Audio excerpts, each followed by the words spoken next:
Welcome to Organic News with Kat Waters. Revealing the truths behind the conspiracy. Every Tuesday from 6 to 8 Eastern.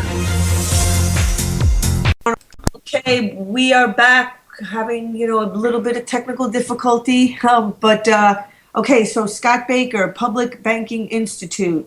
Yeah. Continue what you were saying. All right. So what basically happens, all the money is in the state bank, public bank, and it gets loaned into the locality. Now, one of the other things that's good for is it means that the state doesn't have to borrow money back at interest, that it's already taxed. But it doesn't have to borrow in the first place, though, right? I mean, technically, Well, I mean, a state can't produce money the way the federal government can. So, we'll talk about sovereign money also, I hope, but that's really a federal function.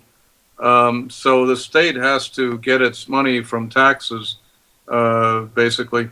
So they don't have to borrow from the banks. In this case, what they have is a DBA. They have their own bank, so they can create their own credit, and therefore they can save 4 to 6%, which is a lot, because especially on these long-term projects like highway projects, that can double the cost if you have to borrow to pay for them.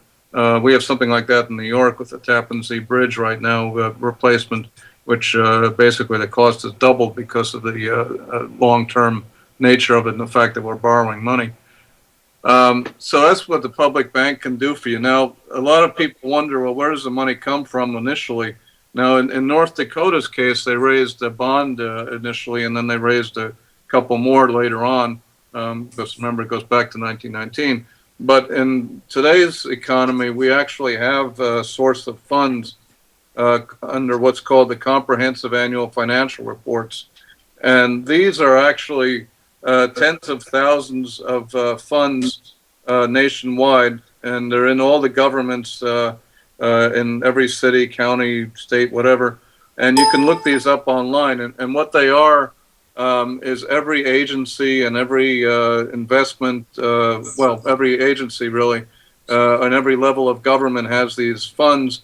And the biggest ones tend to be the pension funds, of course. So in New York, for example, we have over 150 billion in each the city and the state pension fund.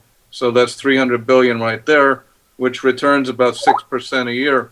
So if it's possible to get 6% a year, out of a public bank, or even maybe a little bit less, because you're creating jobs and you're creating opportunities, so that overall you might be increasing the economy by a couple of percent and maybe returning 4%, let's say, just as an example. If it was possible to count that in, then you could actually invest a part of that pension money into a public bank, and therefore you would have the returns go back into the public. And, it's a lot safer in a way, because a lot of these investments right now are made outside the state, even outside the country. I know from looking at the New York State pension fund that there's over 50 currencies that it invests in, from the Polish zloty to the South African rand and all kinds of things in between. So these investments, they may seem like they're an example of diversification, but in a sense, everything goes down at the same time, or it goes down unpredictably. So a public bank is a counter-cyclical investment. That's how North Dakota did it when they rode through the latest crisis in 2008 and came out with a surplus. And they were only state to come out with surplus at that time. So why aren't more states doing what North Dakota has done? That bank has been around for 92 years. Yeah, well, this is the whole thing. It's been around. It came around when the commercial banks didn't even have a presence in North Dakota. They literally in North Dakota had no banks at all, and the farmers were going to Minnesota, and so they formed a league called the Nonpartisan League to establish this public bank in the state for the farmers, basically. So it wasn't easy, but it was easier then than it is now. Now it's a very cutthroat thing, and if you do anything that even hints that you might be taking money out of the commercial banks, of course they're going to oppose this measure. But the thing is that the large banks, let's say the largest five largest banks, they basically aren't in the business of making loans to small businesses anymore. They do wealth management, they do derivative investing, they do mergers and acquisitions, and all of these kind of big margin things. But what they don't really do is make loans to small businesses because it doesn't pay for them. Basically, it's a lot of overhead. They have to get to know the customer, which requires personnel, and they like to automate huge transactions and not have to go out and meet people and so forth.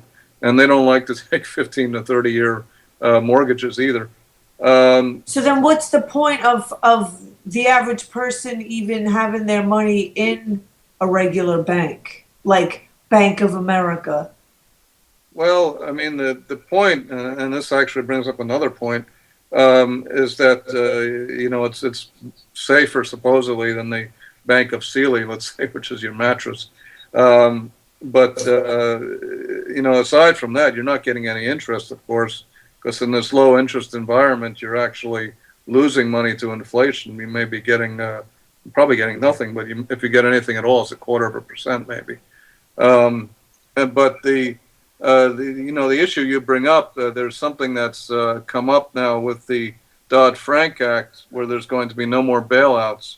At least that's what they say in the Dodd-Frank Act. So instead, the FDIC and the Bank of England have come up with this joint proposal for what's called a bail-in. And what that means is that if the bank becomes insolvent and the FDIC feels that it can't rescue it, which is likely for these big banks because the FDIC only has a few $1 billion, a few tens of billions, but nothing like they would need to rescue a JP Morgan. What will happen instead is that JP Morgan will essentially confiscate some of your deposits and turn them into bank equity. So, think about that. That means you wake up one morning, probably on a Monday after a weekend, and you find that your deposit is maybe 40% less, and instead you have equity in JP Morgan, which is going down the tubes, and everybody is trying to sell their stock at the same time. So your equity is becoming worth less and less as you sit and watch.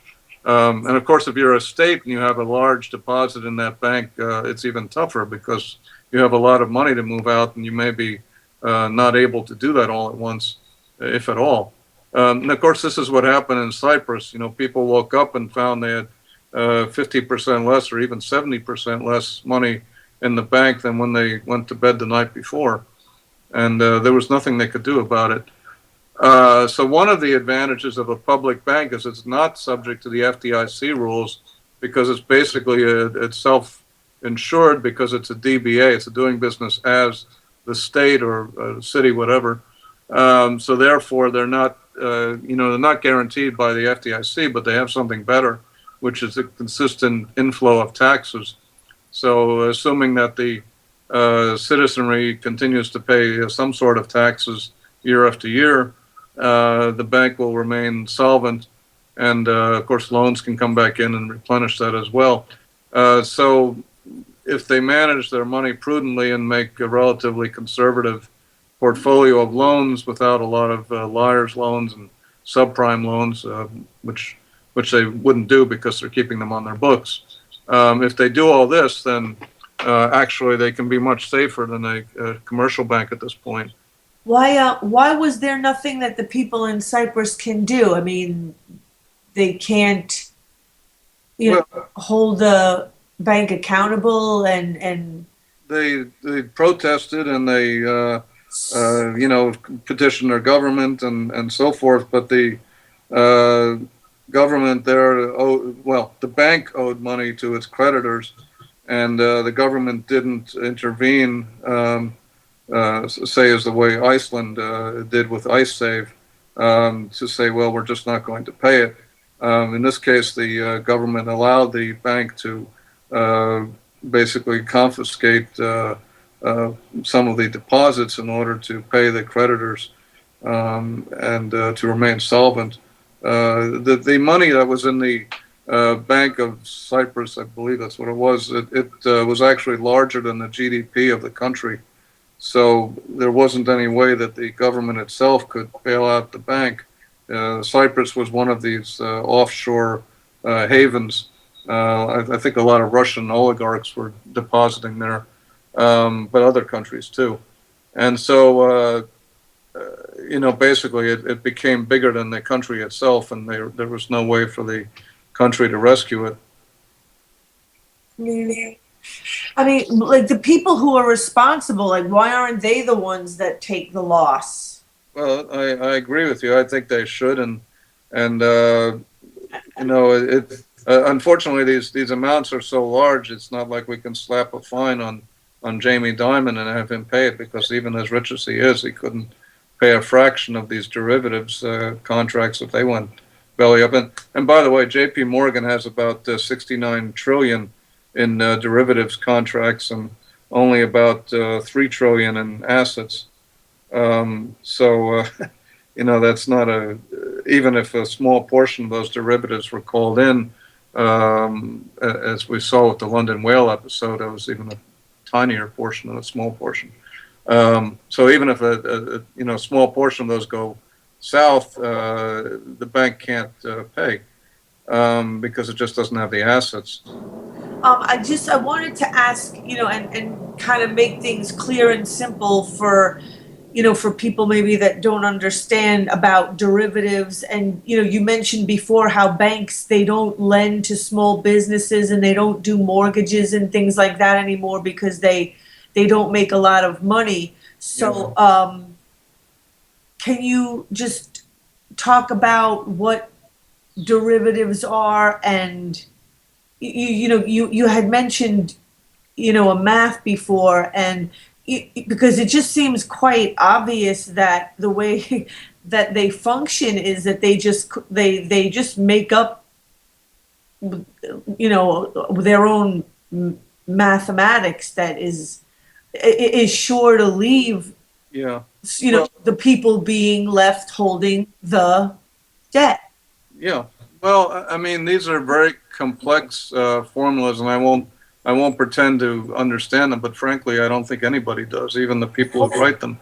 Well, that's what I'm saying. Because what happens and what happened in 2008 is, you can think of it, everybody went to the same side of the boat, and the boat started tipping to that side. If everybody is selling, then this idea that you're hedged on your derivatives where you've got, an equal amount of buys and sells and somehow it all balances out, that becomes a fiction because everybody is selling and nobody is buying. The banks were not trusting each other. They wouldn't loan to each other. They wouldn't, the example with AIG, where AIG owed a big pile of money to Goldman Sachs, I think it was $17 billion. And they couldn't pay because they owed money to everybody, and they just were overextended and over-leveraged. When it works fine, but when it doesn't work, it really blows up big time, becomes a big bomb. So they basically, don't they lend money that they don't have? Yeah, well, that's kind of what all banks do, is they create money on the expectation that they're going to get repaid. But that's kind of living in a future that hasn't even arrived yet. Yeah. I mean, just putting it in more simple terms, the average person does that. Like, they'll go out and buy, I'm going to get paid on Friday. Today's Tuesday. I'm going to go out and buy whatever, myself a new outfit or something. And then, maybe something happens between Tuesday and Friday, and you get paid on Friday, but your car breaks down on Thursday that you were not expecting, and now you got to fix your car, and pay off this outfit that you bought with your paycheck that you get on Friday. It's even worse than that as far as what the banks do, because, a normal person, when they put something on her credit card, let's say, that person would be actually obligated to pay that loan, and their assets would be, somebody would go after their existing assets, and that card wouldn't make that they have a limit. They won't loan you more than they think you can pay. So right, so like that's what I'm saying. Like the average person is held to more of like standard, yeah. For lack of a better way of saying it, I'm just going to say, they're held to like living in reality more than the banks. Like the banks don't have to live in reality. Like they can just continue to make up their own, math. Yeah, yeah. Like, and that is not connected to a reality. Well, this actually feeds into another subject, which I'd like to bring up. What the banks speculate on that gets them into the biggest trouble is actually land. They call it housing, but really it's the land under the house. So when we have these big blow-ups, as we did in 2008, 2009, if you remember, it started with the subprime crisis, which is mortgages and basically land speculation. So, there were a number of reasons for the banks to commit fraud. And, if you listen to somebody like Bill Black, he'll tell you it's inevitable because the perfect setup was there for them to commit fraud. They basically securitized the loans. In other words, they sold them to other parties, and they didn't keep them on the books. And the CEO and the C-suite were basically making all the money from the stock appreciation. So they were, trying to book earnings that they hadn't actually earned. Because remember, a bank works in reverse. A loan is actually an asset. So a debt to you and me is an asset to them. So they make loans and they book those as assets. But of course, if those loans don't get repaid, then they become losses. So, that says a lot right there. I believe that that's something that people really need to take a look at in having dealings with banks that look at, and which is kind of, it goes on a lot where people are profiting off of, the debt of others. Yeah. I don't know, like it doesn't make any sense to me that the people would want to, like, why would you want to deal with people that are going to profit off of your doing badly? The whole point of... Well, they shouldn't, and I think that, this is what I believe anyway, that the banks would rather be repaid than repossess a home, because it's, they repossess a home, they have to sell it again, and maybe they have to maintain it, and they probably would rather not do that. They'd rather just get the money. But it does lend itself to a bad system of incentives. As Angela Mozilla said, you have to dance while the music is playing. So they were securitizing all of these loans, selling them to third parties, which is basically what all the big banks do. When somebody takes out a mortgage, they think they have it with, say, Citibank, but then it turns out that Citibank has sold it to some investor in, sovereign wealth fund in Saudi Arabia or something. So even though the Citibank may be processing it, it really is owned by another party. So what that does is it takes the risk off of Citibank, because they've already been paid for that debt, basically. And so, what's really happening is that they're saying, well, I want to make as many loans as I can because I can sell them, and therefore the risk is off of me. And, I get the fees for doing all this processing, and then I get to sell it, and I get a fee for that, and so on. So the banks have a bad incentive. It would be much better if they kept it on their books the way a public bank does. A public bank wouldn't securitize it and sell these bundles of debts, these collateralized debt obligations. They wouldn't do that sort of thing the way that the commercial banks do and did, and they're still doing. I don't understand how a bank is allowed to lend money that does not even exist. The whole concept of fractional reserve banking, where they only have to have a 10% amount. It depends on what kind of capital you're talking about. It can be as little as 3% if it's supposedly safer capital. The safest is supposed to be government treasuries. So if they have that's supposed to be, no risk of default. Although, as we've seen, the Congress has held up payments with the debt ceiling and almost put us in default. So even that is not as safe as it used to be. But anyway, that's safer than anything else. But they basically, the way it works now, and as a matter of fact, Ben Bernanke made a little statement about this, which I have in one of my articles, saying that he finds the idea of reserves to be an antiquated concept, and he feels there should be no reserves. It should be zero reserves. So that banks should make loans, and if they don't have the money to keep up enough reserves, and they can just borrow it at the federal discount window, or that is, if they can't borrow from another bank, they can always go to the Fed and get it that way. Well, thank God Ben Bernanke's not there anymore. Well, I'm sure Janet Yellen agrees with that too, because she worked for him, so I don't think that's changed.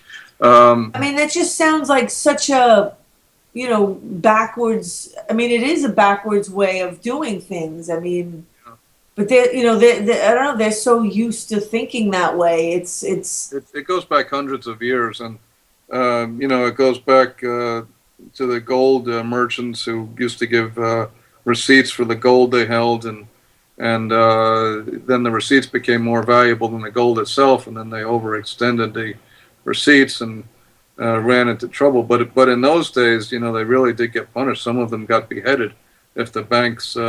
Yay! Now you're talking. Yeah, in the public square. Imagine that.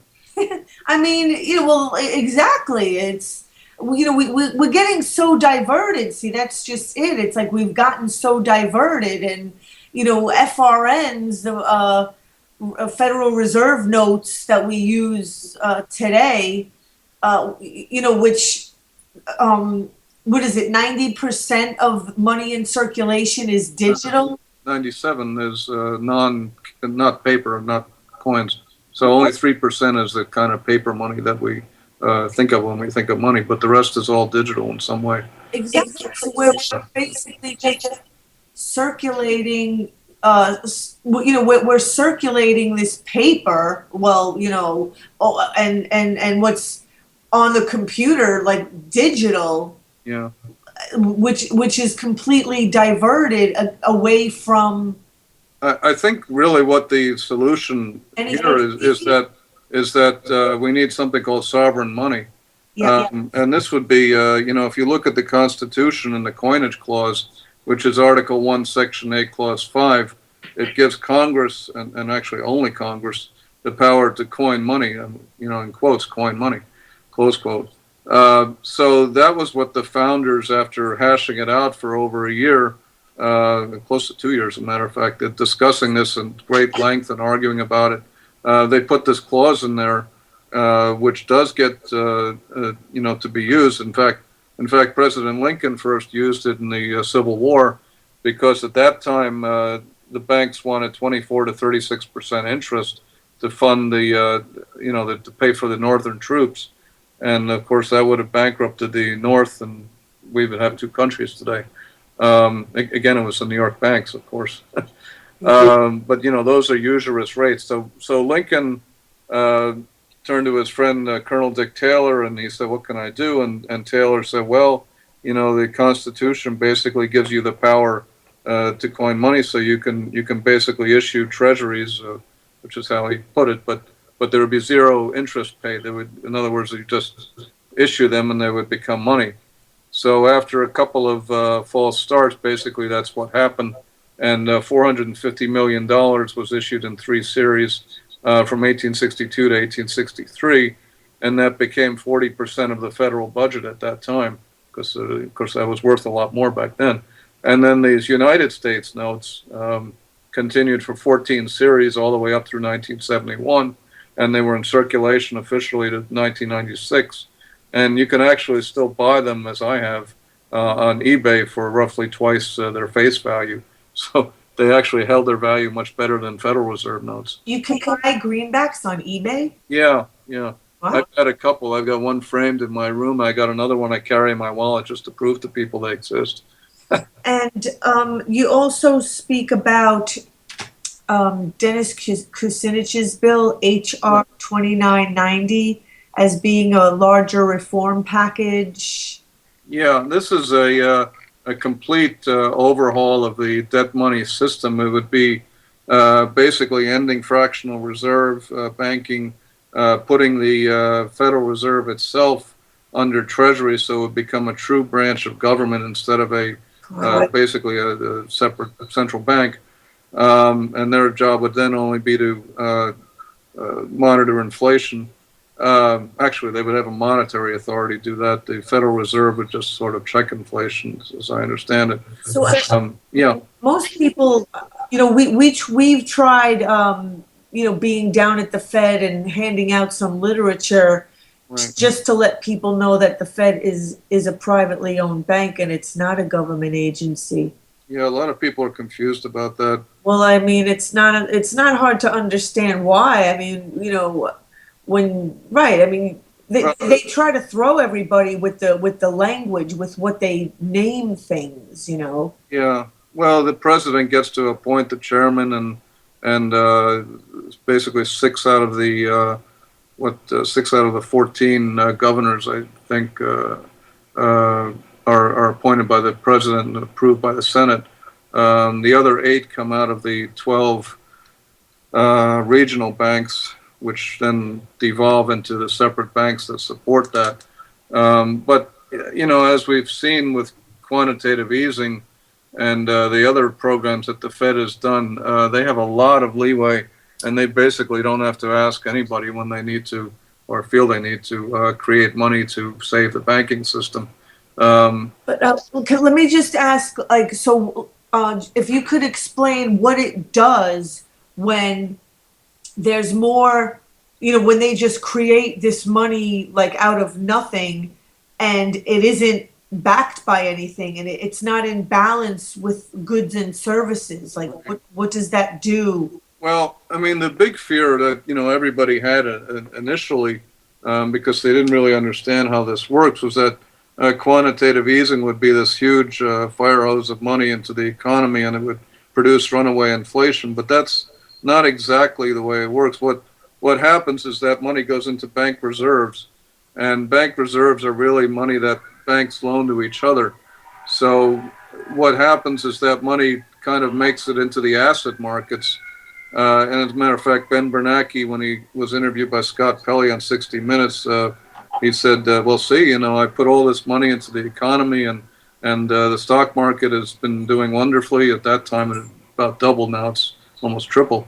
So, he was very proud of having rescued the stock market from imploding, which is certainly true. And then the bond market sort of stabilized as well. So these kind of financial assets are inflated by that sort of money production, but not much else. Because if you think about it, if you're a bank, and first of all, you've just been bailed out of the worst crisis since the Great Depression, and then secondly, that there's going to be quantitative easing that's going to basically inflate your reserves for the foreseeable future. And you have a choice whether to put that money into the stock market indirectly, perhaps, by loaning it to broker dealers or whatever, but basically doing that, or to lend it out to small businesses over 10 or 20 years, or maybe do a 30-year mortgage, which is chancy, which has a low margin, and the borrower may go bust, and you don't see any demand in the economy anyway, so you're not even sure that's a good loan. So what are you going to do? You're going to, money goes to where it goes that gets the greatest return.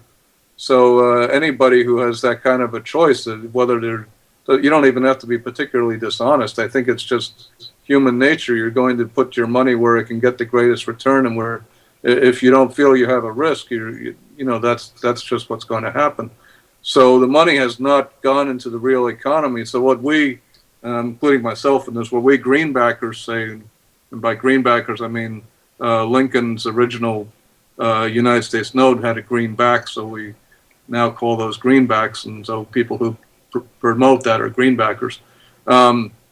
So what we say is that government itself should produce the money it needs as it needs to fulfill, for example, the output gap, which is $1 trillion a year, according to the Congressional Budget Office, so that the real economy gets to have some stimulus and not the bank economy or the fire sector, really.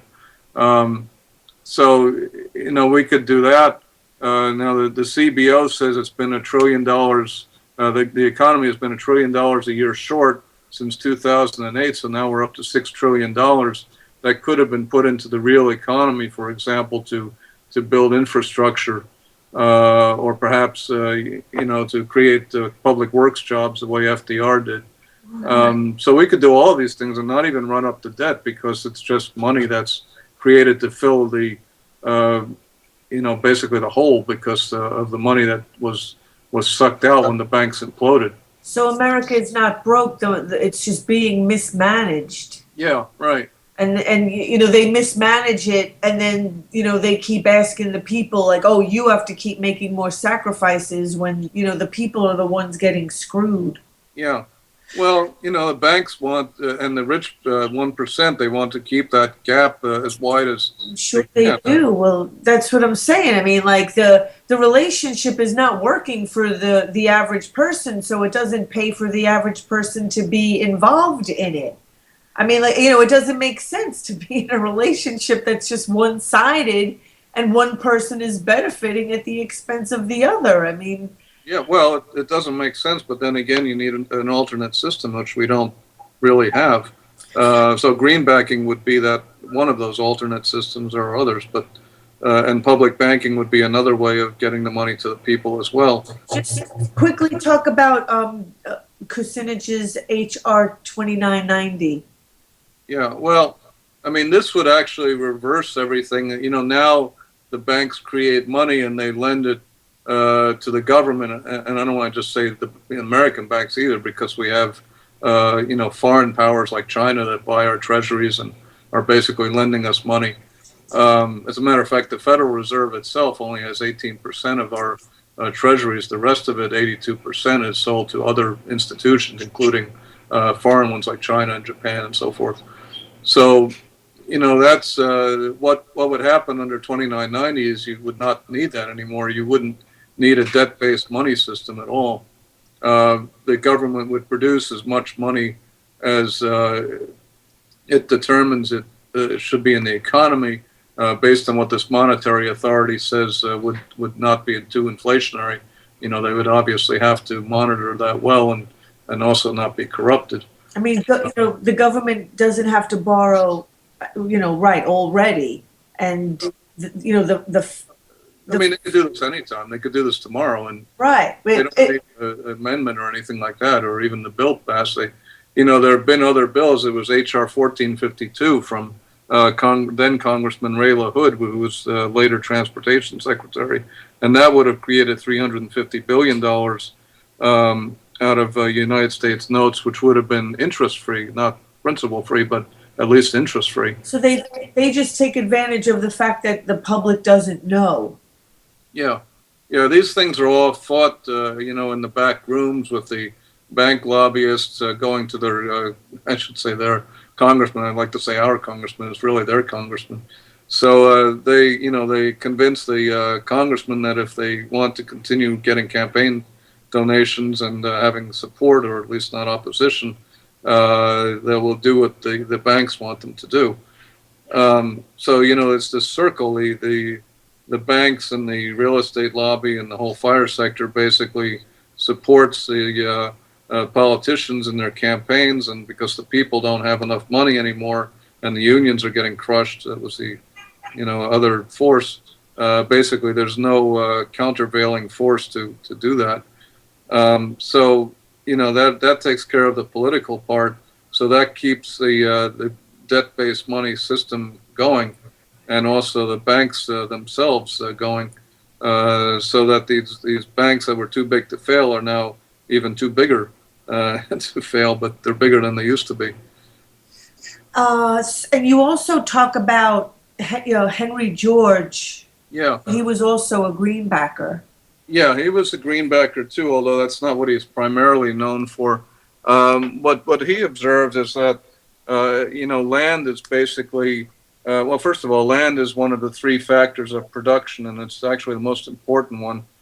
So everybody knows about capital and about labor, going into production, but actually land, which in classical economics means all of nature's resources, including location, is actually the most important thing, because without land, you die, and you die instantly. If you don't have capital, if you don't have a car or a house, it's uncomfortable, but you don't perish. And if you don't do labor, well, maybe somebody will drop the food into your mouth and you won't have to work for it. But basically, without land, you can't survive even a moment.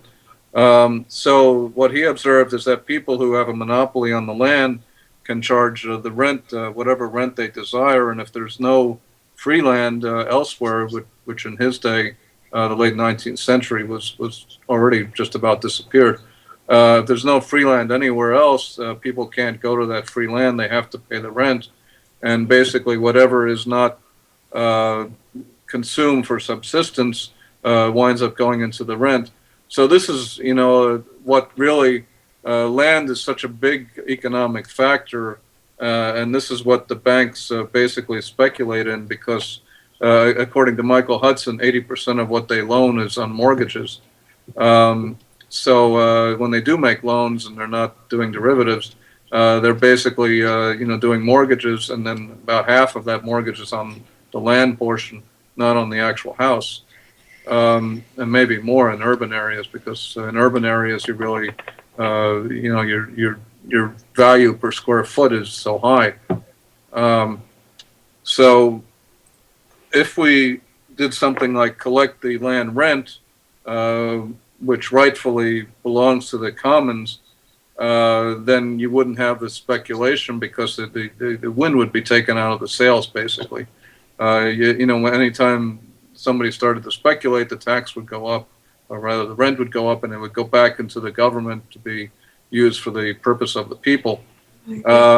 So, what we Georgists say is that the land rent really belongs to all the people, because it's the people's demand through their population pressure and through improvements in the society that create the demand for space to live and to work and so forth, and also all the resources of the earth. And that belongs to us all equally. And therefore, it should not be monopolized and hoarded by a particular party. And if they do have a larger share, they should pay the rent on that. So we're not saying that somebody shouldn't have a prime location, but if they do, they should pay the full rent for that back into societies for people to use. And I'll give you an example of how this doesn't work. Right now, we have a property on 57th Street called 157, which is a Empire State Building sized residential tower. And it's capped by a $95 million penthouse. So there's a billionaire, actually, I think there's 7 or 8 billionaires in that building. But anyway, there's a billionaire who owns that penthouse. I don't know who. But anyway, they paid $95 million. And the reason they paid such a high price is that this building has an enormous tax abatement of 94%. So 94% of what would normally go to property taxes is not being collected. So what in effect happens is that rent is being privatized. And so they only pay $1,500 a month in the property tax for that $95 million apartment. So we say don't privatize the rent, instead collect it for the public good. And yes, the price will come down on that penthouse, but that's fine. Then people can afford to buy it. But the rent really belongs to the people and should be collected for public use. Exactly. We only have a couple of more minutes left, Scott. So, what's the plan? How do people find? So it's Public Banking Institute, and the website is just www.publicbankinginstitute.org. So how do we create a state bank here in New York City? Well, we've got a couple of bills. You can go to change.org and type in Scott Baker. It's 2 words. and you can look up my petitions to create a one petition to create a public bank in New York State, and that will give you the links to the two bills, one in the Assembly, one in the State Senate. The one in the Assembly has 10 co-sponsors. In the State Senate, we've got 2 co-sponsors, including my own senator who signed on when I asked her to.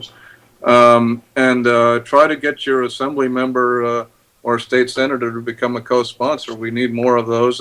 And barring that, you can also go to Facebook and look for public banking, either the National Public Banking Institute site or the local one for New York. And you can download a resolution on the New York version to get citizens resolution that you can get people to sign to support public banking. And if we get enough of those, we can plop a big pile of them on the reluctant senators and hopefully get them to sign. Scott Baker, I really want to thank you for being able to be on Wake Radio this Tuesday, and keep in touch with you, and we'll check in on the progress and see what more has to be done, Yes. to make things a reality. Okay, so don't go away, folks. We have another guest coming up for climate change. We're going to talk to BERYL THURMAN of Staten Island. She's going to talk about contaminants that are on the north shore of Staten Island from Hurricane Sandy. BERYL, are you there?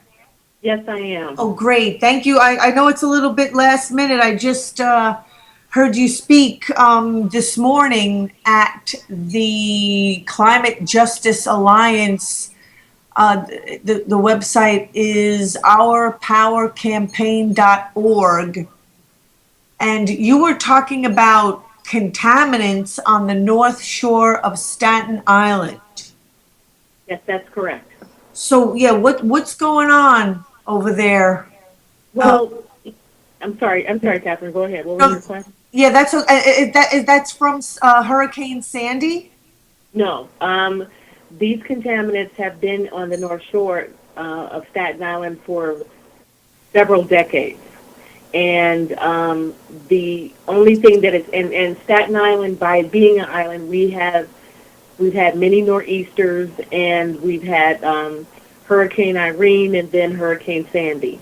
And the concern that our organization has had since 2005 is that the contaminated sites that we have along the waterfront would compromise the environmental justice community that's only like about 55 feet away from them, and in some cases not even that much. We're concerned about sea level rising, storm surges, and flooding, and with those storm surges and flooding, the contaminants from the properties being washed up with the storm surge into residential communities and into people's homes. And how did you find out about the contaminants, and what are the contaminants? Do you know the names? Yeah, well, with the contaminants, as I said when we were at the seminar today, the summit today, is that the contaminants basically range from A to Z. So we have everything from arsenic to zinc, and everything in between. So we have PCBs, we have dioxin, we have lead, a lot of heavy metals, we have cadmium, and we also have radioactive contamination from the Manhattan Project storage site, which is right next to the Bayonne Bridge. Manhattan, yeah, that's pretty old, the Manhattan Project. Well, it's not our oldest contaminated site, but it's up there. Our oldest contaminated site is actually 150 years old, and that is there's 2 footprints to the John J. Jewett and Sons White Lead Company, and the footprint that was inland side was remediated. It was an EPA Superfund site, and it was remediated. And the other portion of the footprint, which is where the furnaces were, was blacktop. So the EPA considers that as being a stable enough environment so that the heavy lead poisoning or the heavy lead contamination won't shift either out to the Kilvan Cove River or back towards the residential community.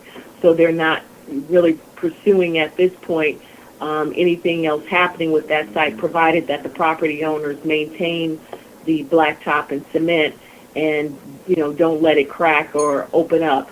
The Manhattan Project site is about 70 years old, and that's been there for 70 years. It has, last that I heard, about a foot of soil over top of it, but it's right at the waterfront, so it's susceptible to shoreline erosion. So you were part of the the climate march and everything that we just had on Sunday. Yes, There. yes, we were. I believe it was like 400,000 people. Yeah, that was pretty awesome. So, I mean, right, your story is just like one story amongst like so many, things that are going on environmentally around the entire world. So on Staten Island, like, is anyone getting sick from these contaminants? And like, how were they found? Well, what happened is we have been trying to get some attention in terms of getting access to the waterfront for the public, for the communities that are right there near it, but because there are either industrial businesses or manufacturing businesses or vacant properties with fencing and metal corrugated fencing up, we couldn't get access. So there were certain areas along the waterfront that belonged to the city of New York that we started remediating, well, not remediating, but we started cleaning up just so that we could get access to the waterfront. And then we were also, advocating with the residents and, bringing about awareness that, we do have a waterfront. We understand that people want access. We're willing to work with the community to get public access to the waterfront. And we kept kind of hitting a roadblock in terms of, we got some assistance, in terms of politicians being willing to supply us with tools and whatnot through grants, but we really could not get the momentum that we wanted in order to push forward in getting open space at the waterfront. And in 2008, after we witnessed what took place in 2005 with Hurricane Katrina in New Orleans, it made me and members of my organization start to really think about our waterfront in terms of the industrial uses. So I started doing research, and we were able to get a grant from New York State Department of Environmental Conservation's Environmental Justice Office. And the grant was for $10,000, which I'm told is one of the smallest grants they've ever issued. And with that grant, I was able to do research on the various waterfront properties, about 21 of them. And through doing the history of the properties, you can determine by its uses what kinds of contaminants were left behind. And this information, it came from the Topo Map Department at our Staten Island Borough Hall. It came from the county clerk's office. It came from New York City government, New York State government, and even the Environmental Protection Agency. And all we did was compile it and then make it into a booklet that was easy enough to read and comprehend. It didn't have a lot of technical terminology in it. And the EPA got a hold of the booklet in about 2008 and went through it and determined that the things that we had said about the sites were true in terms of their contamination issues. And then from that point, they designated 4 sites as Superfund sites, remediated 2 of them, and we still have 2 more to go. The New York State DEC, we're still waiting to hear from them, but there are some sites that would fall under state Superfund sites as well. And New York City is doing remediation on some other sites that, we had not listed in the book, but, as the owners of the properties decided that they wanted to do other things with the properties, they came forward and said, we have contamination issues. So that's how this information came about. It, like I said, it's been verified by the EPA, and so, that's it. That's what it is.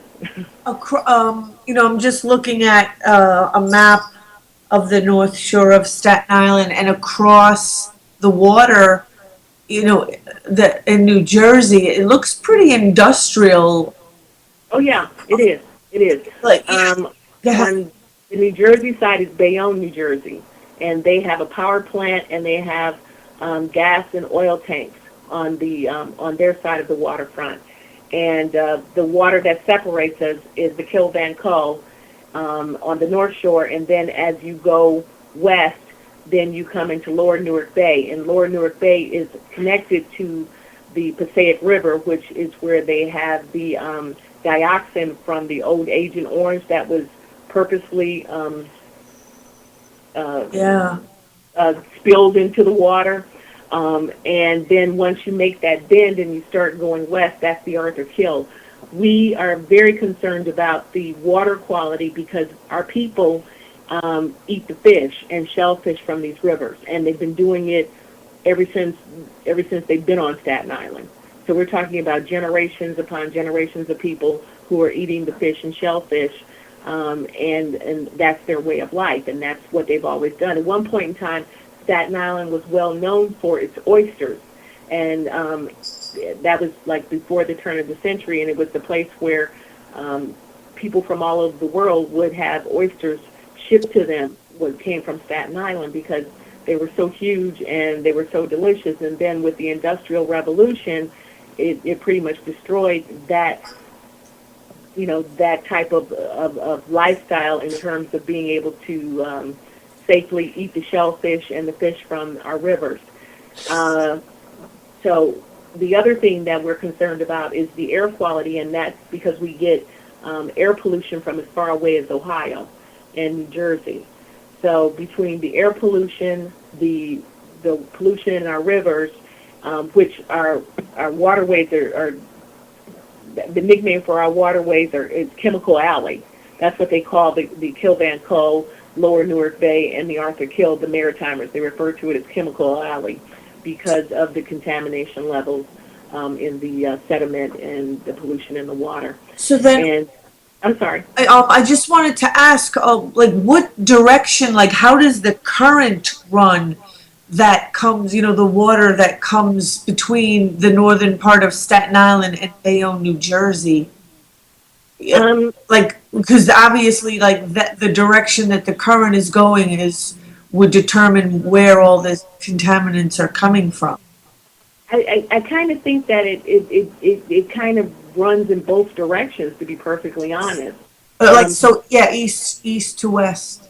Right. Oh, really? That's interesting. Yeah, I think it kind of runs in both directions, east to west and west to east. So does it come down? The Hudson River. Does it come down? That way, and then also. No, I would tend to think it goes towards the Atlantic, like it goes around the Verrazano Narrows, Right. and then out towards the Atlantic, and not so much up towards the Hudson River. Right. So I'm trying to just zoom in here on this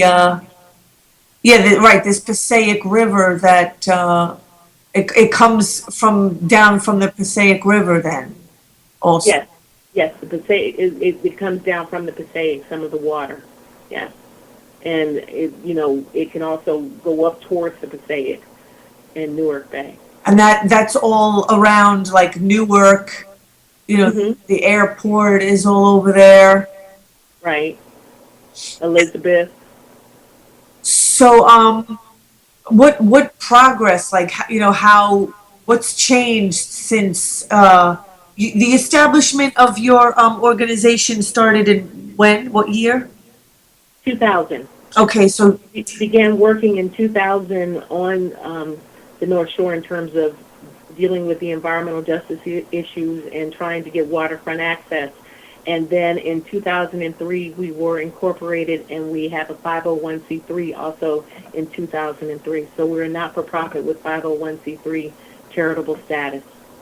So people, if they want to donate, they could always just go to North Shore Waterfront Conservancy of Staten Island, Inc.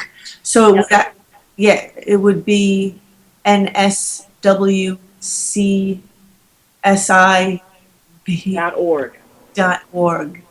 Yes. So, is there any other updates that you wanted people to know about? Like what kind of illnesses, are related to these contaminants? Well, Is, with lead poisoning, that causes a neurological disorder. That's brain damage. And in children, it can be very severe depending on their type of, how much they've been exposed to, which would make them incapable of being able to learn at the same rate as their peers if they can learn at all. And it also can cause them to not to be able to develop their motor skills as well. And in some cases, the neurological damage can also cause the children not to have a real sense of right and wrong. If they trust a person and the person tells them to do something, and they don't question it, they just do it. You yeah. understand? And so, with young people who have lead poisoning, they become teenagers and then they become adults. And they will always, if the lead poisoning has been severe enough, they will always require a codependency relationship with either family members or friends or with a government agency of some kind for the rest of their lives. Other possible illnesses that can come from the contaminants that we have on our waterfront is cancer. And whereas certain areas of New York City has cancer clusters, Staten Island itself has a very high rate of cancer throughout the island. And it has to be from the types of things that people are exposed to, either, dermal through skin exposure, through inhalation, which is breathing it in, and through, coming into ingestion, coming into contact with something that may have a chemical in it and eating it. You know how you go out in your yard and you pick something like a carrot or something out of the soil and decide to eat it or whatnot. That's ingestion. So there are many ways that people can become exposed to the contaminants that are in the environment, and so we have asked people to become more careful about what it is they're doing. The EPA designated the North Shore of Staten Island as an environmental justice showcase community back in 2009, and that was because they had never seen a situation where you had so many different types of contaminants and industrial businesses that deal with chemicals and in a 5.2-mile radius of each other and of a residential community. So it was a very small area with, like I said, contaminants that literally range from A to Z, and they had just never seen that before. So, and in addition to that, they also had health records from the Department of Health, state and city, that said that Staten Island children had extremely high lead levels in their system. And so with all of that, we were designated as an environmental justice showcase community by the U.S. Environmental Protection Agency, and we're one of 10 of those nationwide. Again, just looking at the map of the North Shore of Staten Island, I mean, it's pretty, it's kind of just industrial. I mean, there's no beaches or anything like that. No, there is not. Sorry? I'm sorry, no, there is not. There aren't any beaches on the North Shore of Staten Island. Right. And I mean, the waterway, like it pretty much like goes all the way upstate. I mean, it goes all the way, Peekskill, Poughkeepsie. I mean, the water like comes all the way from upstate Albany, actually. Well, we're surrounded by water. I mean, we truly are an island. We have 4 bridges and a ferry, and so any type of evacuation has to be well planned for us, because at a certain point, my experience has been with nor'easters and with the hurricanes, the bridge is closed and the ferry will shut down as well. So if you're not where you want to be by the time the storm is in full thrust, I guess, or full function, then you're pretty much stuck here. And that's what it is in living with an island. The South Shore of Staten Island is facing the Atlantic. The Southeast Shore is facing the Atlantic Ocean in Raritan Bay. So, and as I said, then when you go to the northeastern side, that's the Verrazano Narrows, and then the Kilvanco River is the North Shore, and then the West Shore is the Arthur Kill. So we're surrounded by water. And it's really important that people are aware of this and that they start taking their environment a lot more serious in terms of how it can impact them. And if at all possible, we get these contaminated sites cleaned up sooner than later. So that's one less thing we have to worry about. And of course, you have Elizabeth, New Jersey, which is, like directly west of the area that you're speaking of, which is, pretty notorious for being quite, smelly to say the least. And we have odors all the time. We have, and the biggest question is where is it coming from? Because we also have a DEP sewer treatment plant on the North Shore as well. And for years they were, claiming that they weren't stinking up the place. In reality, they were, and everybody knew they were stinking up the place. And it's only been in recent years that they have upgraded the sewer treatment plant so that it's not smelling every single day. Now it smells like maybe, 3 or 4 times a week. And when that happens, we call it in, or the residents call it in. But at one point in time, it was every single day. And with the sewer treatment plants in New York, they're like all of the combined sewer treatment plants. They were designed to only last for 35 years. And that 35 years has come and gone. They've been in existing and running for easily like about 45, 47 years. So we have to upgrade them. So, like this Passaic River that runs all the way down, in between New Jersey and Staten Island on the west side of Staten Island, are any of the contaminants found on the west side of Staten Island, or is it just pretty much concentrated on the northern shore? The majority of the contaminants are on the northern shore of Staten Island, where your EJ communities are. There are also locations on... I'm sorry, what was that, EJ communities? Yes, that stands for Environmental Justice Communities. Oh. Low-income communities and communities of color. That's what EJ is categorized as. Oh. When you're talking about the West Shore, that's Mid-Island, and so Mid-Island has, I think maybe 1 or 2 sites over there that may have contamination issues, and they also have Fresh Kills Landfill, which is 2,200 acres of non-recyclable garbage that came from all 5 boroughs of New York City. Right.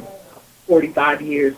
And then you have the South Shore, which has, I believe, 1 or 2 sites over there that may have contaminants. But the major bulk of the contaminants are on the North Shore of Staten Island. So have the level of the contaminants, since your organization began in 2000, has the level gone down? Has there, what are the cleanup efforts? And who's doing the cleaning up? Well, the EPA has been the main ones who have initiated cleanup programs on the North Shore of Staten Island. As I said, they designated 4 sites as Superfund sites, and they've cleaned up 2, and we still have 2 more for them to clean up. And we're still waiting for the Department of Environmental Conservation to, do something with the sites that they have also acknowledged to have contamination issues. But so far, we haven't heard anything from them. And the city has remediated or done partial remediations on some sites through the Brownfield Opportunities Area program. But I have to say that in the case with the city with the partial remediations, we have not been satisfied with that because they still left contaminants behind in flood-prone areas. And so we feel that those are just as much a concern as properties that have full-on contamination, especially when all of those contaminants and chemicals mix together in floodwaters and come back towards the residential communities. And do you know how do they clean it up? There are different, it depends on which agency is doing the cleanup. But when the EPA did their cleanup, they actually came into the community. They explained to the community what the levels of contaminants were. This was with the John J. Jewett and Sons White Lead Company. And it became National Lead Industries property in about, 1920s or so. They came in and they explained to the community how they were planning on doing the cleanup, and they called it a removal action. And they, did a DNA of the site to make sure that any of the lead contamination that was on that site, if it had traveled off, how far had it traveled off? Was it throughout the community, or was there a different lead that was throughout the community? And they found that the lead on the site had only traveled as far as the sidewalks and the streets, and that was from heavy construction equipment, taking, when the trucks come in, it being in the tires and on the equipment itself, and then falling to the ground. And so what they did was they came out and they vacuumed the sidewalk and the street to get the lead dust and dirt, out of the path of people being able to walk in and track it home. And then they went through the community to see just, what were the background levels of lead. And then once they identified that the lead that was in the communities was different from the lead that was on the Jewish site, they told us that, but then they also told us what we needed to do in order to make sure that the lead didn't get on our shoes and come into our homes with us, or on our clothing and whatnot. But getting back to the site itself, what they did was they excavated that property down to the level where before it became contaminated. So they excavated that property back to the level that it was in 1837, let's say, Wow. because the site became active as an industrial site in 1839. So they dug down until they reached the site when it was fresh, before any contaminants had ever hit it. And with all of that contaminated soil, they then took it off of the island and disposed of it. Now, they don't tell you where they disposed of it at, but they have certain areas where that's what their purpose is.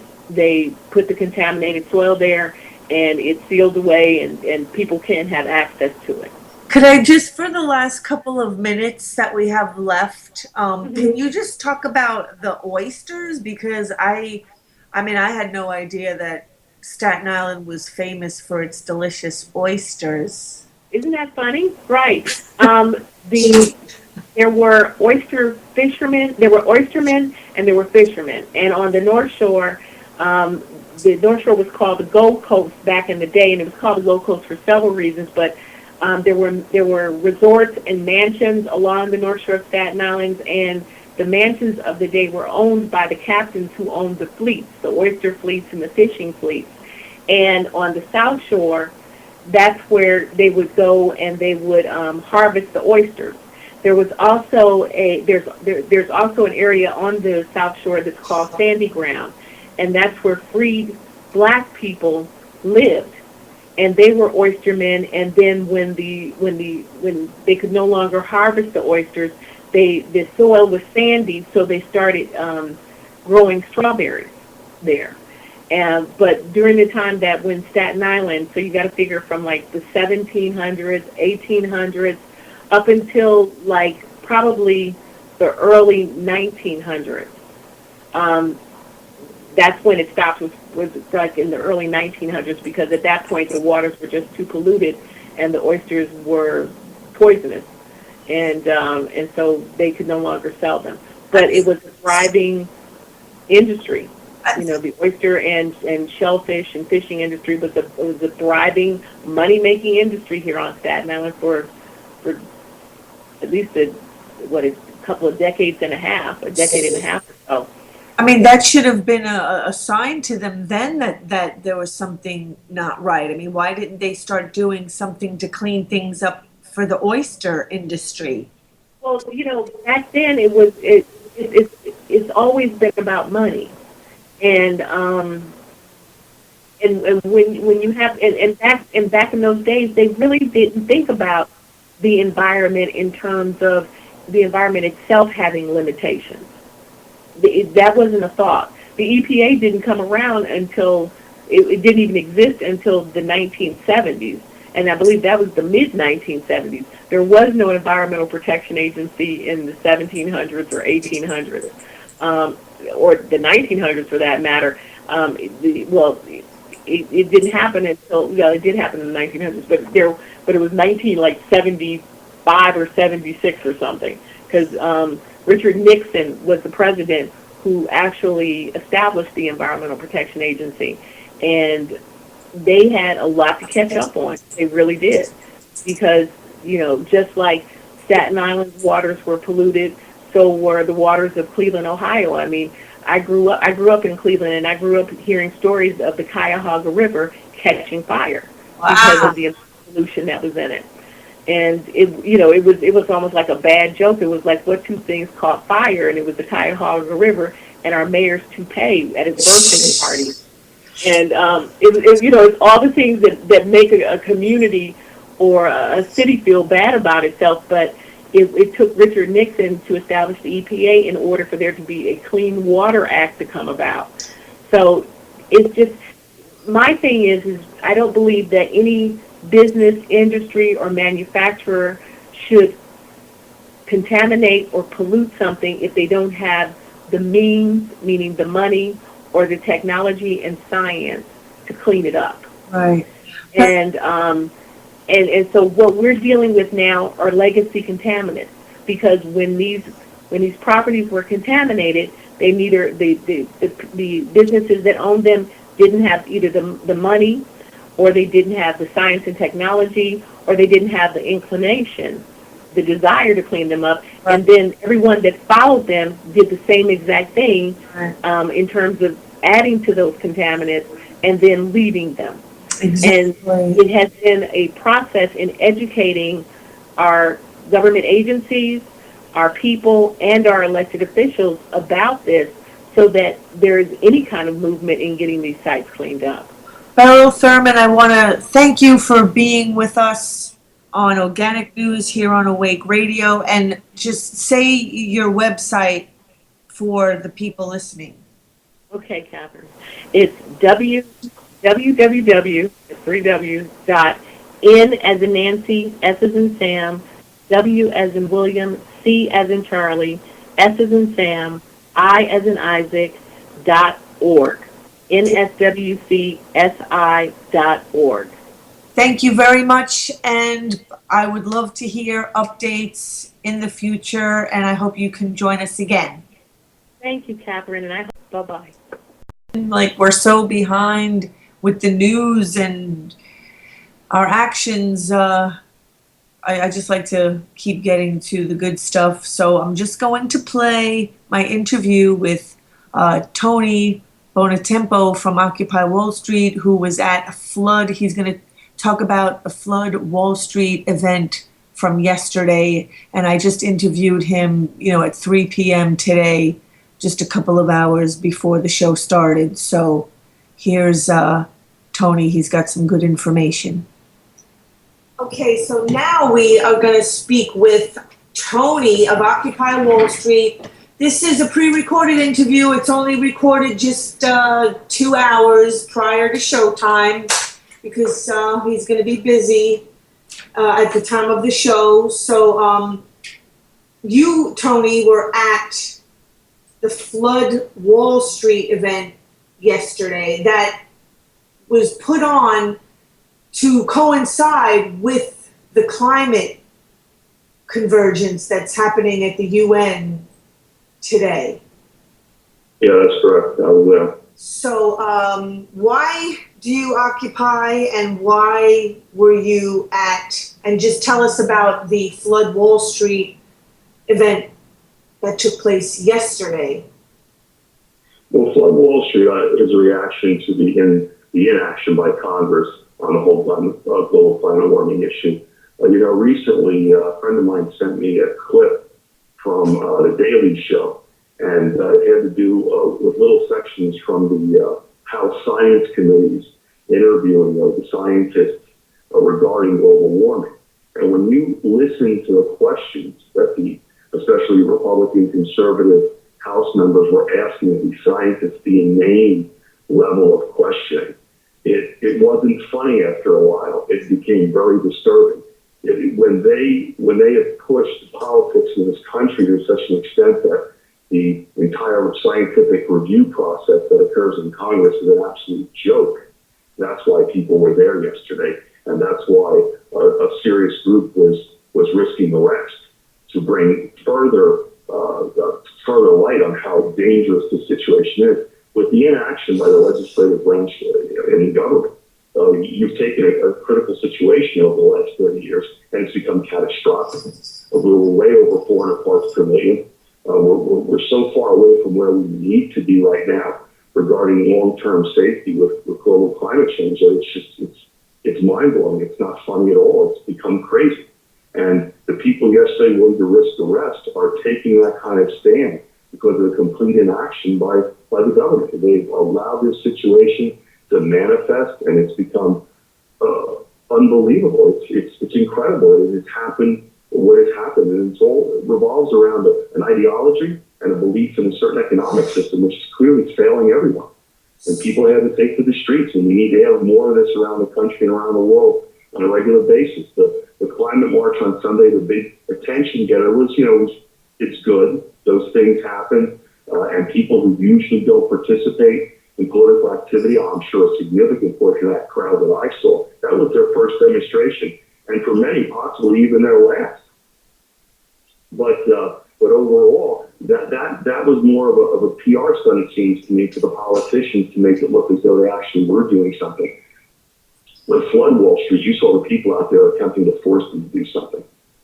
So, I mean, occupying Wall Street was definitely, that started to bring attention, to Wall Street. And then, I mean, most people actually thought and still think that Occupy had, faded into the background. And so what is the connection between Wall Street and the climate? Well, Wall Street is an anti-capitalist movement. That's the whole point. And capitalist ideologues now are in power in our society at the top levels of government. Tony, can you say that again? What did you say that Wall Street is anti? No, that Occupy Wall Street was started as an anti-capitalist movement. Okay. At its core, that's what it is. We had a lot of libertarians who came out, and we had a lot of people who came out to see what this was about. What was the structure of this movement? What was it? Why was it different? Well, the difference is that it had an anarchist background to it.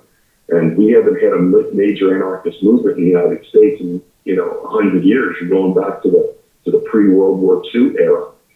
And the anarchists basically have said, look, the direct democracy structure of an anarchist system actually is more pliable to what people want. It creates a condition where the people are able to express their own opinions, especially on a local level, on issues that affect them directly. Well, how that ties into the climate is simple. The type of Republican system we have now in Washington, which has been around since 1776, is a system of representative republics. And the bottom line is that's not a democracy. So consequently, most of the people in the House and the Senate are elected by minorities within their districts and states. They don't represent the people. What this system has come to represent in its worst case scenario is a very small group of people's interests who don't have the larger interests in mind. And so Occupy Wall Street structure is what is different and what is needed in terms of changing the way people look at themselves in their political lives. But Washington no longer represents at any level what the people of this country want. I mean, an ancillary issue is net neutrality. You've got 95% plus people in some of the biggest corporations that want to continue net neutrality. But a very small section of the population has inordinate power, which has come about through a capitalist free market model. And it's unregulated for them when they want to break the law, but God forbid any of us are late on our taxes and break the law. All of a sudden the regulation clamps down. The system is not the public image of it. This is not a democracy. Our cultural system is not a democracy. Our social system is not democratic, and our government is no longer democratic. So recently I read, go ahead. Finish what you were saying, and then I'll ask. Recently I read that over 50% of households in this country, 50% of people live in households that don't have $500 in cash in an emergency situation.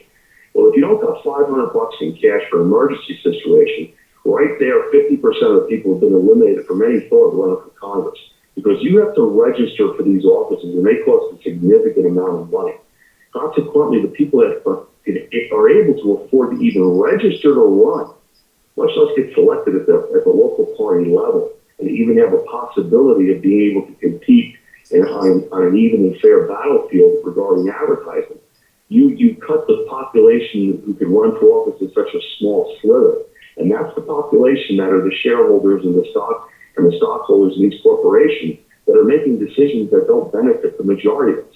Occupy Wall Street has pointed that out, and you saw what they did to us just for pointing it out. Right. But we've moved so far beyond this. The system has outlived its usefulness. Right. So a couple of questions. One is, so what happened to the government? I mean, it's like, since when has a government become a corporation? Well, in our society, it started, the lobbying, as I understand it, began in the 1870s with the rise of the first big corporations in this country, which were the railroads. Prior to the Civil War, things were much different. And of course, we all know they still teach it in the history books to the kids in school of, Teddy Roosevelt and the Trust Busters. Well, when that happened this time, 100 years later, Barack Obama is no Teddy Roosevelt. I mean, Teddy Roosevelt was a right-wing warmonger to begin with, but he didn't believe in elite power structures controlling everything.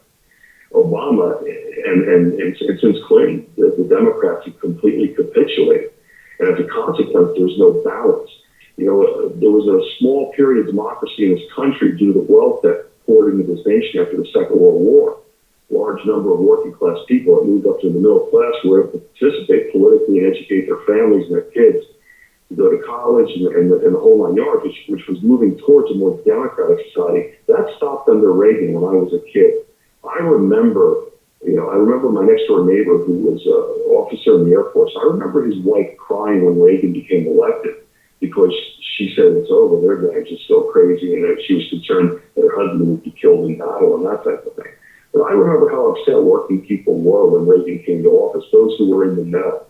And ever since then, they have turned the tide back of all of the social and political gains that were made by working people. Granted, other aspects of the society have improved, like rights for women and gays.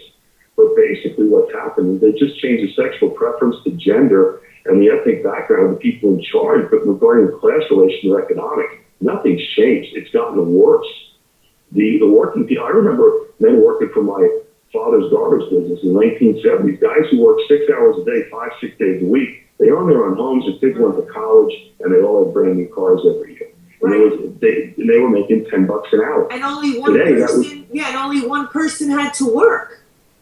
Yeah, today that $10 an hour that my father was paying those guys in '73, that's $75 an hour in spending power. And if you look at the graphs, such as Chris Hedges has pointed out, and of course Rick Wolf, who's got a show on BAI on noon on Saturdays, the economists from New College, and he's a big speaker left one, as he points out, if rates of wages for employees had continued at the rate that corporations have been making since the 50s, we would be up in the $60, $70 an hour range. The average auto worker in Germany building those carbon chassis Mercedes and BMWs, they're making an average of $67 an hour.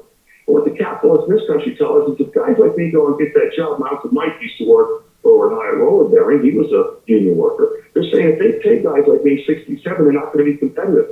I don't see BMW or Mercedes going out of business. I see their employees able to buy their products like Henry Ford said they do. Right. But the system's become so corrupt and it's so far broken, you got to flood Wall Street and start shutting down the financial networks that are continuing to make poor decisions, especially dumping carbon into our atmosphere. It's just enough's enough.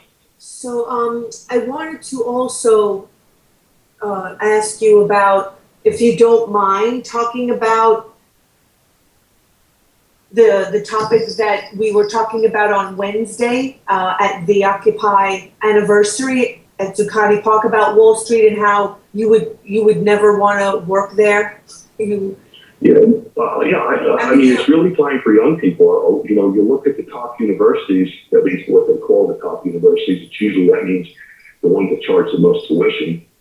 I'll put anybody academically on the line from St. Petersburg, from St. Peter's College to Jesuit School here in Jersey City with anybody from the Ivy League any day of the week. But they tell us that these top Ivy League schools, 1/3 of all the graduating classes want to go to work on Wall Street.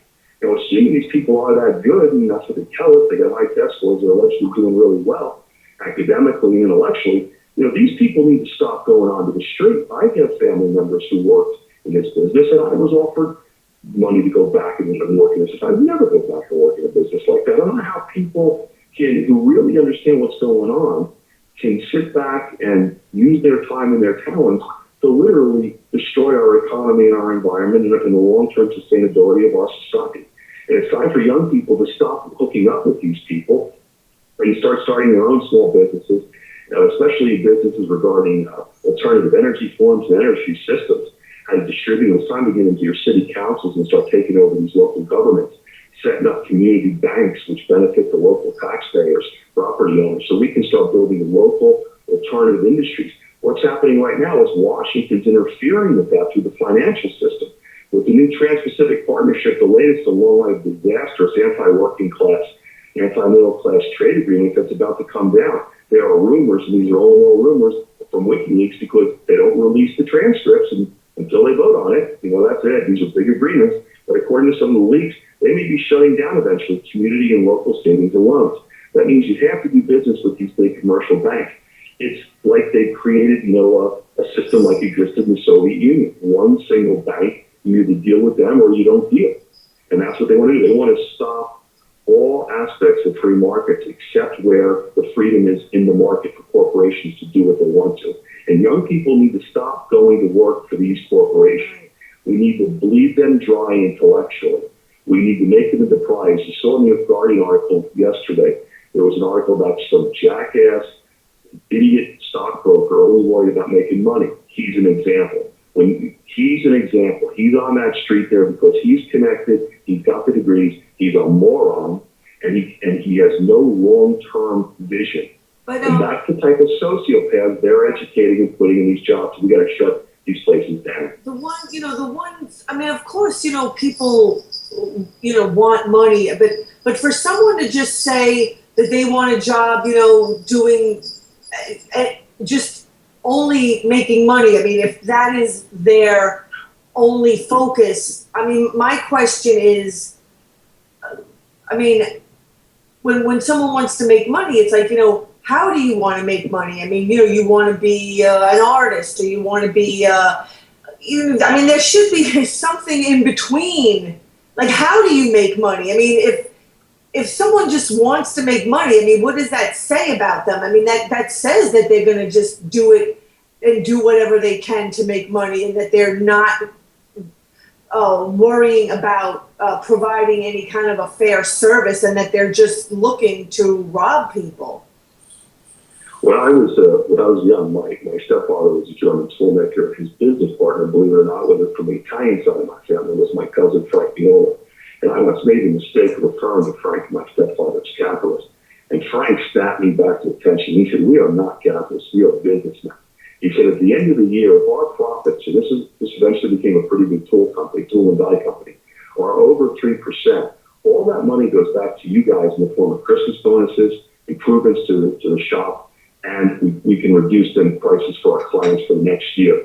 They set a limit because they themselves, as workers at the company, made a very decent salary like toolmakers did.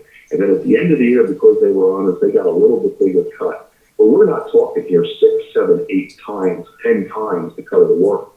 Now, these guys on Wall Street, all they're doing now is they're really working with the computer industry and the mathematicians. And they're forming quant programs to be able to trade in ways that human beings can't possibly do on fractions of a second. The entire industry is a joke. It is not about hard work. It is not about putting your nose to the grindstone. When these guys are jumping off buildings like they've been doing lately, they're jumping off probably because they know they're getting found out. So enough of this bullshit talk that these guys. Oh, can I say that? You used to. Enough of it. You used to work on Wall Street, didn't you? Yeah, but let me finish. But enough of the talk about that these guys are doing all this, like, you know, backbreaking work. What they're really doing, and yeah, I did work in this business, and what they're really doing is they're cutting deals. They know people that know people, and they have insides. And And whether that came from their education or their family connections, every case is different, but in that sense, they're all the same. They're all connected somehow. You bring people into these businesses, and that's how this works. Now, you may be a person who's a good BSer like I am, and you can talk to people and gain clients that way. That's great, but all because you're good at the gift of gab doesn't mean you should own the world and control the political process in this country. They have manipulated our society to such an extent that people seem to agree with the fact, a significant portion of the population, that these people who are simply connected should be running things. That's not how things should run.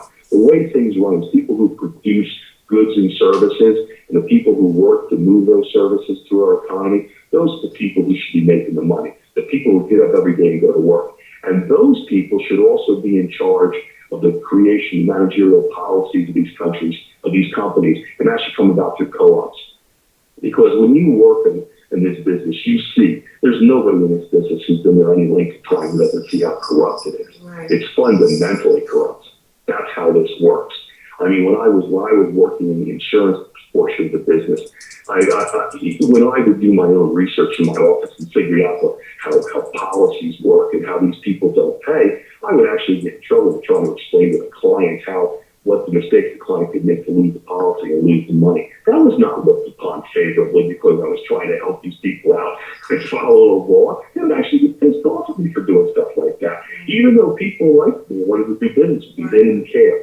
There is built into this business, and whether it's a naturally evolved or whether it came about through personality types in the business is naturally corrupt, the financial industry. It should not be under the control of private equity firms and equity firms and hedge funds. It should be under the control of local communities and heavily regulated by local and large level government, whether that's national or international. But these markets, just like Merkel shut down for a long period of time and severely restricted short sales of stocks and bonds in Germany, that short sale should be completely outlawed. That's where the crooks come in and take control. We need to end all that stuff and create a serious financial industry that supports building people's lives and building communities, not breaking them down. Right. Corruption is definitely just business as usual. It's gotten so bad that it's just normal now. Corruption is just not giving a hoot about the environment or other people. But Tony, if you could just talk a little bit about yesterday and what happened at Flood Wall Street from your end. Like, what did you see? What was the point? I mean, like they were going to risk arrest. The point was to do a sit-in by the stock exchange, I believe. Yes, and as was expected, I would say maybe even to a greater degree than expected, NYPD turned that area into a fortress. That in and of itself may be a victory for us because the fact that they had to expend so much time and energy, and remember that's now becoming in part a residential, if not in large part a residential community. So all those people that live down there in those multi-million-dollar one-bedroom condos and their children are now getting to see what the rest of us think of them. I thought we should have started earlier in the morning at 9 a.m. We got down there about noon. I really wanted to be down there early to try to, just not only to interfere with the start of the day for the exchange, but I wanted the people that live in that area. I wanted their kids to see what their parents' jobs are doing to the rest of us. Because when these kids are growing up every day, living in a secure, or I should say a security state atmosphere down there, they're going to grow up realizing that something was seriously wrong when they were younger with the situation regarding the financial industry. Because we need to go into those communities like we did yesterday and go in and shut them down, stop them from doing business. And that's what a significant portion of people yesterday intended to do and did a good job. I mean, they did a really good job of getting down there and getting on their front page. I would say we had about 2,000 people. I heard numbers upwards of 10,000. I think that's home last night and saw in the international press the amount of coverage they got in the international market, the press market. That was impressive. That was a success because of that. And they were showing people that there are groups of people in this country willing to go and risk arrest, which is why they didn't want to arrest these guys yesterday. I'm hearing now that they had upwards of 100 arrests. I didn't see anything like that, Well, from what I understood. Go ahead. What time were you there up until? I was there until about 7 or 8 o'clock at night. Yeah, you stayed there later. I was there till maybe just like after 5, and there was Right. there was no arrest, but a small group, they were being asked to disperse, and a small group kind of refused. I don't know how many were arrested there, but so we're kind of running out of time. Anything lastly that you want to say, or where can people find your work? Do you have a website or?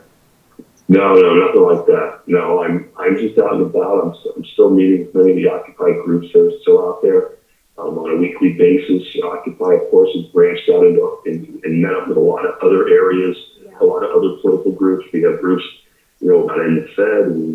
We work with the People's Power Assembly in Midtown, which is a big organizing force in this community.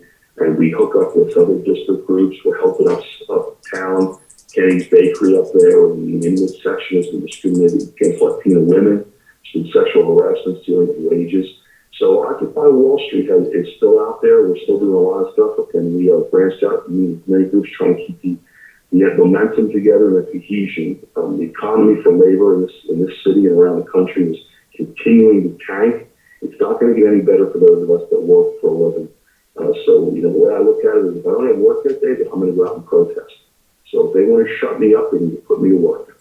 Thank you very much, Tony of Occupy Wall Street. Okay, that's it for tonight. Thank you so much for listening. Please tune in again. People have the power. Don't forget it. I know it's a little bit scary, but each day take steps to feel and do and act more and more powerful. Thank you.